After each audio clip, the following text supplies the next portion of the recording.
ব্রিটেনের Birmingham university লাইব্রেরিতে মহানবী হযরত মুহাম্মদ সাল্লাল্লাহু আলাইহি ওয়াসাল্লামের সময়ের একটি কোরআন পাওয়া গেছে। রেডিও কার্বন পরীক্ষার মাধ্যমে কোরআনটির লেখার যে সময় পাওয়া যায় তা অনুযায়ী তখন মহানবী জীবিত ছিলেন। বর্তমানে এই কোরআনটি জনসাধারণের দেখার জন্য উন্মুক্ত করে দেওয়া হয়েছে। তবে এই কোরআনের সাথে বর্তমান কোরআনের কোনো পার্থক্য নেই বলে জানিয়েছেন বিশেষজ্ঞরা।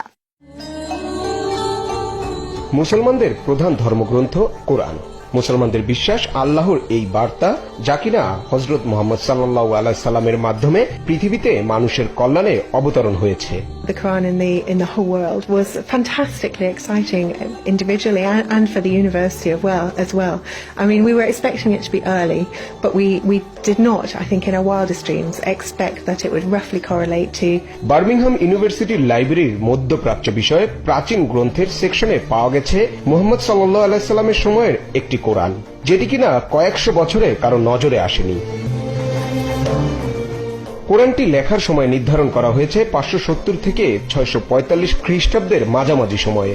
হযরত মুহাম্মদ সাল্লাল্লাহু আলাইহি সাল্লাম মারা যান 632 খ্রিস্টাব্দে। এই তথ্য অনুযায়ী মহানবী সাল্লাল্লাহু আলাইহি সাল্লাম তখন বেঁচে ছিলেন। The person who actually wrote it may well have known the Prophet Muhammad. He would have seen him probably. He would maybe have heard him preach. He may have known him personally. And that really is quite a thought to conjure with. আরো ধারণা করা হয় নবী সাল্লাল্লাহু আলাইহি সাল্লামের 6 ওহী লেখকের কারো হাতে এটি লেখা হতে পারে। কোরআনটির রেডিও কার্বন পরীক্ষা করা হয়েছে অক্সফোর্ড ইউনিভার্সিটিতে।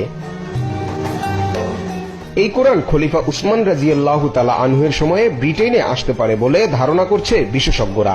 কোরআনটি লিখতে ব্যবহার করা হয়েছে উটের ঘাড়ের চামড়া, পাথরের স্লেট, খেজুরের পাতা। I am quite sure that even the people from all over UK would come here to Birmingham to just have a glimpse of these pages. People would love this. ইসলামের প্রথম যুগের এই কোরআন পাওয়ায় উচ্ছ্বাস প্রকাশ করেছে লাইব্রেরির কর্মকর্তারা। পবিত্র এই গ্রন্থটি জনসাধারণের দেখার জন্য উন্মুক্ত করে দেওয়া হয়েছে।